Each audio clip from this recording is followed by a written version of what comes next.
Hello అండి అందరికీ. ముందు షార్ట్‌కి ఇది కంటిన్యూషన్ అనమాట. సాయిబాబా బర్త్‌డే రోజు ఈవినింగ్ ఇలా ఉయ్యాల వేసి స్వామికి ఉయ్యాల సేవ చేస్తారు. వాసవి మహిళా సంఘం ఆధ్వర్యంలో మందిరంలో అయితే వాసవి గానామృతం జరిపించారండి. అసలు ఇన్నేళ్ల చరిత్రలో మందిరంలో వాసవి గానామృతం అనేది ఇదే మొదటిసారనమాట. ఇంటింటా గానామృతం అనే కాన్సెప్ట్‌తో ప్రతి ఇంట్లో గానామృతం చేస్తారు కదా!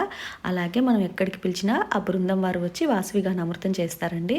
ఇలా ప్రెసిడెంట్ గారు పటం పట్టుకొని వస్తూ ఉంటే ఎవరైతే గానామృతం చేయించుకోవాలనుకుంటారో వాళ్ళు ఇలా వెల్కమ్ చెప్పినట్టు పూలు చల్లుతూ అమ్మవారిని సాదరంగా ఆహ్వానిస్తారనమాట.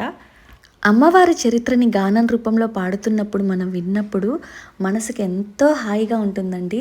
మా అమ్మవారి గానామృతం అయిపోయాక ఖడ్గమాల, శరభలు కూడా చదువుతారనమాట. మీరు ఎప్పుడైనా వాసవి గానామృతం విన్నారా అండి? వినకపోతే ఒక్కసారి వినేయండి. చాలా బాగుంటుంది అమ్మవారి చరిత్ర. ఇలా గానామృతం అయిపోయాక నైవేద్యాలైతే ఇలా పెట్టేశారు. కన్యకా పరమేశ్వరి అమ్మవారంటే ఎవరో కాదండి, సాక్షాత్తు ఆ పార్వతీ అమ్మవారే ఇలలోకంలో అలా వెలిసారనమాట. సాయిబాబా వారిని అయితే ఇలా ఉయ్యాల సేవలో అందరూ పాల్గొని ఉయ్యాల ఊపుతూ స్వామివారికి భక్తితో చక్కగా కొలుచుకున్నామండి. గానామృతం అనంతరం అందరూ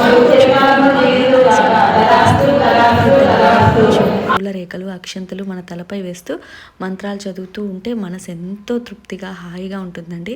ఆశీర్వాద బలం ఉంటే మనం ఏదైనా సాధిస్తామన్న నమ్మకం ఉంటుంది. చాలా పాజిటివ్ వైబ్స్ ఉంటాయండి ఆశీర్వాదం తీసుకున్నప్పుడు. వీడియో నచ్చితే ప్లీజ్ ఒక లైక్ ఇచ్చేసి మన ఛానల్ని సబ్స్క్రైబ్ చేసుకుంటారు కదా.